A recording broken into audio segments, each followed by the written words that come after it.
বন্ধুরা, কেমন আছো সবাই? চলে এসেছি একটা নতুন ভিডিও নিয়ে। ভিডিও শুরুটা দেখে বুঝেই গেছো যে কি নিয়ে ভিডিওটা, আর না বুঝতে পারলেও আসলে বলে দিচ্ছি আমি যে পিৎজা বানিয়েছিলাম। এর আগেও বানিয়েছি, সাধারণত ওই কিনতে পাওয়া যায় না পিৎজা বেসটা, ওটার ওপরেই সমস্ত কিছু চিকেন, ক্যাপসিকাম, পেঁয়াজ এগুলো দিয়ে ডেকোরেশন করে বানাতাম। কিন্তু এবার ভাবলাম যে না, বেসটাও নিজে বানাই। এর আগেও চেষ্টা করেছিলাম কিন্তু ওটা ভালো হয়নি, মোবাইল দেখে চেষ্টা করেছিলাম, আর বাড়িতে ইস্টও ছিল না যে চিকেনের বেসটা একটু ফুলে যাক, ইস্ট দিলে কি সুন্দর ফুলে যায় না, তো এগুলো কোনো কিছুই ছিল না। তো ভাবলাম নিজের মতো করে বানাই। তার জন্য প্রথমে চিকেনগুলোকে ভেজে নিলাম, তারপর ওর মধ্যেই টমেটো, পেঁয়াজ, ক্যাপসিকাম, অল্প লবণ দিয়ে হালকা ভেজে নিয়েছি।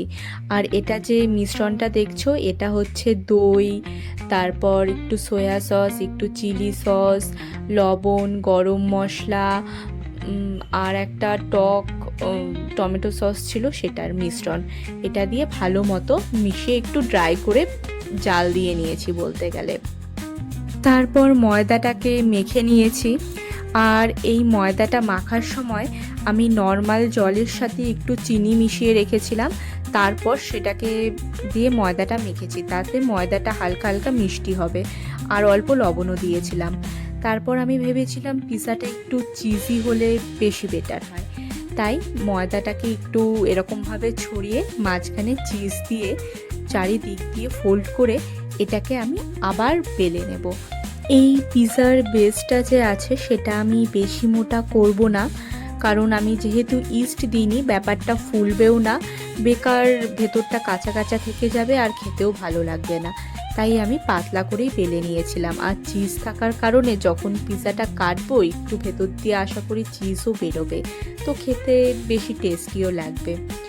তো এরকম করে সুন্দর মতো বেলে নিয়েছি, অর্ধেক বেলেছি এটা, কিন্তু বাকিটা আমি হাত দিয়ে দিয়ে ওটাকে ছড়িয়ে দেব।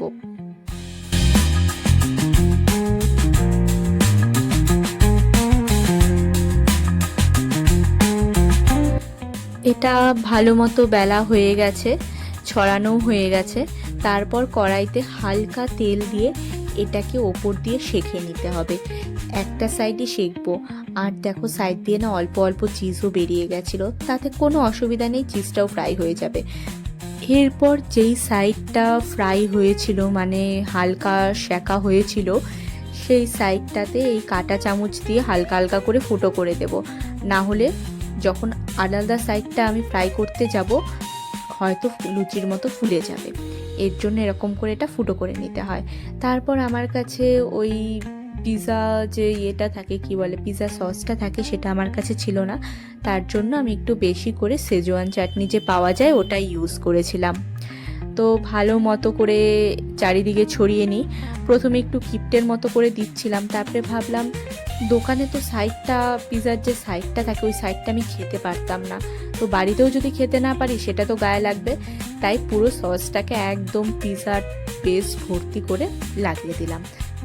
তারপর আর কিছুই না, ওই চিকেন, ক্যাপসিকাম, দই দিয়ে যেই গ্রেভি টাইপের বানিয়েছিলাম ওটা ওপর দিয়ে দিয়ে দেব, আর সুন্দর মতো চারিদিক দিয়ে ওপর দিয়ে দেওয়ার পর চিজ দিয়ে দেব।